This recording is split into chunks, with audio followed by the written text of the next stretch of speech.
You know what nobody tells you when you decide you want to teach your grandkids how to knit. It is not the casting on that trips you up. It is not even the knit stitch itself. What gets you every single time is the moment you walk into a craft store. You see that. A single skein of decent yarn costs 9, 10, sometimes $14, and you think to yourself, I need how many of these just so a 7-year-old can make a mess. That right there is the moment most grandparents quietly put the yarn back on the shelf, walk out, and never try again. I have seen it happen dozens of times. I have done it myself, and I am here to tell you today that the entire way we think about introducing kids to knitting is broken, and I am going to fix it for you in this video. I have been knitting for over 30 years. I have spent more hours frogging bad swatches than most people spend watching television in a year. I have tested every budget yarn from Red Heart Super Saver to Karen's Simply Soft to those mysterious unlabeled cones you find at estate sales.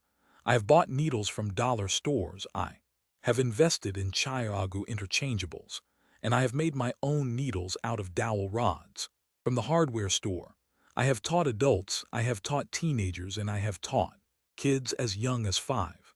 And after all of that, after all those years and all those failed first lessons and all those tangled messes on the living room floor, I landed on a method that works almost every single time. Not sometimes, not with the right kid, almost every single time. And the reason it works is because it starts in a place that most knitting teachers completely ignore. So let me get right into it. No fluff. No. Knitting is a wonderful art form that dates back centuries. You already know that. You are here because you want your grandchild to actually pick up 2 sticks, wrap some yarn, and feel that little spark of pride when they see a row forming. So here is exactly how you're going to make that happen. The first thing you need to understand is that kids do not learn the way adults learn. When you and I sit down to learn a new stitch, we watch a tutorial, we read a pattern, we try it. We mess up, we try again.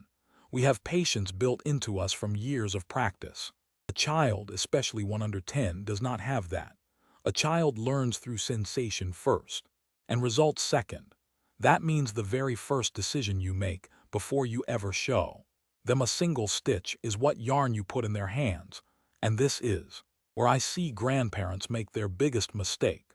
They go out and buy the softest, prettiest yarn they can find because they want the experience to feel special. They grab a skein of Malabrigo or some beautiful hand-dyed merino, and they hand it to a 6-year-old. And within 5 minutes, the kid is frustrated because that yarn splits every time the needle touches it. The fibers separate, the stitches look uneven, the yarn feels slippery, and now that child thinks knitting is hard when really the yarn was just wrong. Here is what you actually want. You want a medium weight, acrylic or acrylic blend yarn in a light color. I am talking about a worsted weight category 4. Something like Red Heart Super Saver, Big Twist Value, or Karen 1 pound. I know what you are thinking. You are thinking, but that yarn feels cheap. That yarn feels scratchy. I would never knit with that myself. And you are right. You probably would not use it for a gift sweater, but for teaching a child, it is perfect, and let me explain exactly why. Acrylic yarn at that weight has almost no give in the wrong direction. It does not split easily. It holds its shape on the needle, which means when a small hand wraps it around and pulls through, the stitch actually stays where it is supposed to. It grips the needle just enough. It is also light in color, and that matters more than you think. When a child is learning, they need to see each individual stitch. They need to look down and count. If you hand them a dark navy or a black yarn, they cannot see what they are doing, and they get lost. A light color, something like a pale yellow or a soft mint or even just plain white, lets them see every single loop. That visual feedback is everything in the beginning. And here is the part that saves you money. A skein of Red Heart Super Saver costs about $4. A skein of Karen 1 pound, which gives you 800 yards, costs between $8 and $10 and will last you through dozens of practice sessions. Compare that to $14 for a single skein of merino that your grandchild is going to knot up and abandon in 20 minutes. The cheap yarn is not the lesser choice here. It is the smarter choice. And I am going to show you later in this video how we take that same inexpensive yarn and turn the finished practice pieces into something your grandkid will actually want to keep. But first, let me talk about needles. You need big needles, I mean big. Size US 10 or US 11, which is 6 to 8 millimeters. And I want them to be straight needles, not circular, not double-pointed. Just plain straight needles about 10 inches long. Bamboo is ideal because bamboo has a slight grip to it. The yarn does not slide off the way it does on slick aluminum or nickel-plated needles. Clover Takumi bamboo needles in a size 10 are about $6 for a pair. That is worth every penny. But if you want to go even cheaper, you can find bamboo needles at most dollar stores now, or you can order a whole set off Amazon for under $10.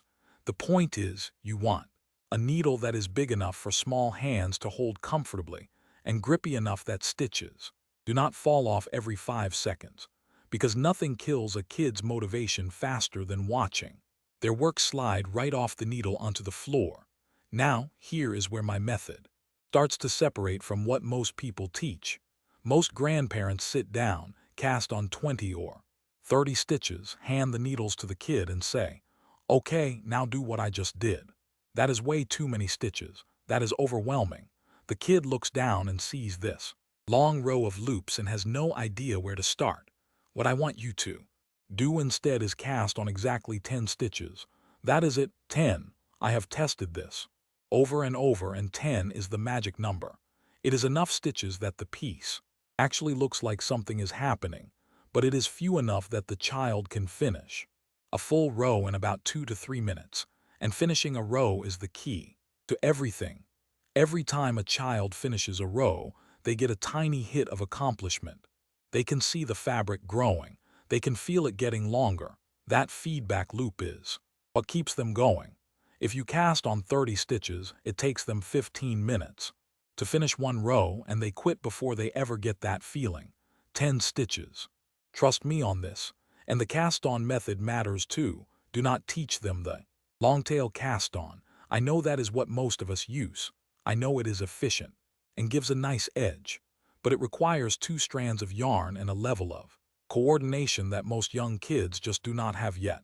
Instead, use the knitted cast-on. This is the one where you knit a stitch, then place the new loop back on the left needle. It is slower, yes, but it uses the exact same motion as the knit stitch itself. So while you are casting on, you are already teaching them how to knit. They do not even realize it. By the time you have 10 stitches on that needle, they have already practiced the basic motion 10 times. That is a head start most kids never get, and it makes the transition into actual knitting feel seamless instead of like a whole new thing to learn. Now, once you have those 10 stitches on the needle, I want you to teach them one stitch and one stitch only. The knit stitch. Do not teach the purl. Do not even mention the purl. I do not care if you think it will be easy to add.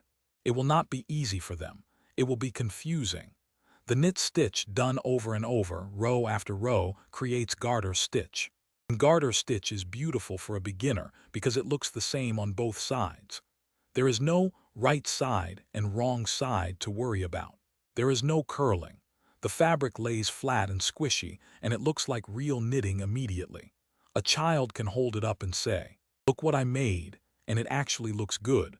That matters. That confidence is the whole point of this exercise. Let me give you the little rhyme I use when I teach the knit stitch to kids, because this is the thing that makes it click. You say it out loud with them while they do it. In through the front door, run around the back, peek through the window, and jump off the track. In through the front door means you insert the right needle into the front of the stitch from left to right. Run around the back means you wrap the yarn counterclockwise around the right needle. Peek through the window means you pull that wrap through the stitch. And jump off the track means you slide the old stitch off the left needle. 4 steps, 4 little phrases. Kids remember it because it is a story, not an instruction. And once they have said it out loud about 20 times, their hands start doing it automatically. That is when you stop saying the rhyme and just let them go. Here is something else that is critical, and I almost never see anyone talk about this. You need to knit alongside them. Do not just sit there and watch. Do not just correct their mistakes. Pick up your own needles with your own cheap practice yarn and knit right next to them. Make it a shared activity, not a lesson. Kids can feel the difference. When it is a lesson, there is pressure. When it is just something you are doing together, side by side, it feels like hanging out. It feels like bonding, and they will naturally glance over at your hands and copy what they see. That is how kids have learned handwork for thousands of years, not from textbooks, not from YouTube, from sitting next to someone and doing it together. So knit with them. Even if you are working on something completely different, just be there with your hands moving. Now, I promised you I would explain how we take those early practice pieces and turn them into something your grandkid will actually be proud of. I am going to get to that in detail in a few minutes because it involves a specific finishing technique that honestly changed the way I teach kids entirely. But before we get there, I need to talk about the number one thing that makes kids quit knitting after the first session, and it is not what you think. It is not frustration. It is not boredom. It is the length of the session itself. Most grandparents, because they are so excited and so eager, push the first knitting session too long. They sit there for an hour, maybe an hour and a half, trying to get the kid to finish a piece. And by the end, the child is done. Not done as in finished. Done as in, I never want to do this again. You have to keep the first session short. I am talking 15 to 20 minutes, maximum. I know that sounds like nothing. I know you are thinking they will barely get started. But that is exactly the point. You want them to stop while they are still having fun. You want them to put it down and actually want to come back. That desire to come back is worth more than any number of rows you could finish in a marathon session. Think about it this way. When a TV show ends on a cliffhanger, you want to watch the next episode immediately. That is what you are creating here, a cliffhanger. They knit a few rows, they are getting the hang of it. And then you say, okay, let us stop here for today. We will do more next time. And they will say, no, I want to keep going. And that right there is when you know you have them hooked. But you still stop, because the magic is in the wanting, not in the doing. I have tested this so many times. The grandparents who keep the sessions short always have grandkids who come back asking to knit again. The grandparents who push for an hour almost always tell me the kid lost interest. Short sessions, always. Between sessions, leave the project out where the child can see it. Do not put it away in a bag. Do not tuck it in a drawer. Leave it on the coffee table or the kitchen counter with the needles still in it. Let it sit there like a little invitation. Kids are curious. They will pick it up and look at it. They might even try a few stitches on their own. And when they do, that is self-directed learning. That is the goal. You are not just teaching them knitting. You are teaching them to teach themselves. And that skill will carry them through every project they ever attempt. Now let me talk about mistakes, because this is where most teaching relationships fall apart. Your grandchild is going to drop stitches. They are going to add stitches by accident. They are going to knit so tight on one row that they can barely get the needle through, and so loose on the next row that it looks like a fishing net. Your job, your only job, is to not fix it. I mean it. Do not fix their mistakes. Do not pick up their dropped stitches. Do not frog their rows and redo them. Let the mistakes live. Let the fabric be lumpy and uneven and weird. Because here is what happens when you fix a kid's work. You send the message that mistakes are not okay. You send the message that the piece has to look perfect to have value. And that pressure, even though you do not mean it that way, will take all the joy right out of the process. Instead, when they drop a stitch, show them how to pick it up themselves. Walk them through it. Let them struggle with it a little. And when they get it, celebrate that. When they accidentally add a stitch and their row goes from 10 to 11, just say, hey, you made a bonus stitch. Let us just knit 2 together on the next row to fix it. Easy. Keep it light. Keep it casual. Every mistake is a chance to teach a fix, and every fix they learn makes them more confident. The goal is not a perfect piece of knitting. The goal is a kid who believes they can figure things out. Now let me get into something I have been hinting at. And this is the part that changed everything for me when I started teaching grandkids. It is what to do with those early practice pieces. Because here is the reality. Your grandchild is going to knit a bunch of lumpy, uneven rectangles. And if those rectangles just sit there with no purpose, the kid is going to think, what was the point? You need to turn those rectangles into something real. The simplest thing in the world is a coaster. A garter stitch square in cotton yarn, about 4 inches by 4 inches, is a perfectly functional coaster. A kid who just learned to knit last Tuesday can walk into the kitchen, put their coaster on the table, set a glass on it, and feel like they made something that matters. You might think that sounds small. It is not small to a 7-year-old. They made a thing that has a job in the house. But here is the finishing trick I promised you. You are going to teach them a simple whip stitch border using a yarn needle. A yarn needle is just a big blunt needle with a wide eye, about $2 for a pack. You take a contrasting color of yarn, something bold and fun, and you stitch around the edge of their rectangle. It takes about 5 minutes, and the result looks polished. It takes a piece that might look rough around the edges and gives it a frame. Same principle as putting a drawing in a frame. The work inside might be wobbly, but the frame says, "This is finished. This is real." And that whip stitch is teaching them a finishing skill they will use for the rest of their knitting life. Seaming, joining, finishing. You are sneaking it in right at the start. If your grandchild is a little older, maybe 8 or 9. Next piece I have them make is a bookmark. Same concept. Cast on 6 stitches instead of 10 and keep going until it is about 7 inches long. Add a little fringe to the bottom using cut pieces of yarn pulled through with a crochet hook.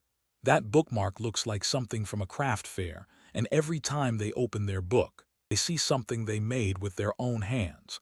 Now let me walk you through what I call your teaching kit, because having the right supplies ready eliminates every barrier. You need 2 pairs of US size 10 bamboo straight needles, one for you and one for the grandchild. Clover Takumi runs about $12 for both pairs, budget brands under 6. 2 skeins of light-colored worsted weight acrylic, about $8 total. 1 skein of bright contrasting color for borders, $4. A pack of yarn needles, $2. Small scissors you probably already own. A zippered pouch from any dollar store for $1.50. Total cost is somewhere between $20 and $30. That kit will last you through the entire learning process. Compare that to a single knitting class at a yarn shop that runs $40 to $60 per session. This is not about being cheap. This is about being resourceful and understanding that the value in teaching a child to knit is in the time together, not the materials. And a bonus tip on yarn: go to thrift stores and look for old sweaters. You can find wool and cotton sweaters at Goodwill for $2 or $3. Take it home, carefully unravel it, wind the yarn into a ball, and you have free yarn. If it is kinked, wind it into a loose hank. Soak it in lukewarm water with a little hair conditioner. Let it dry, and it relaxes right out.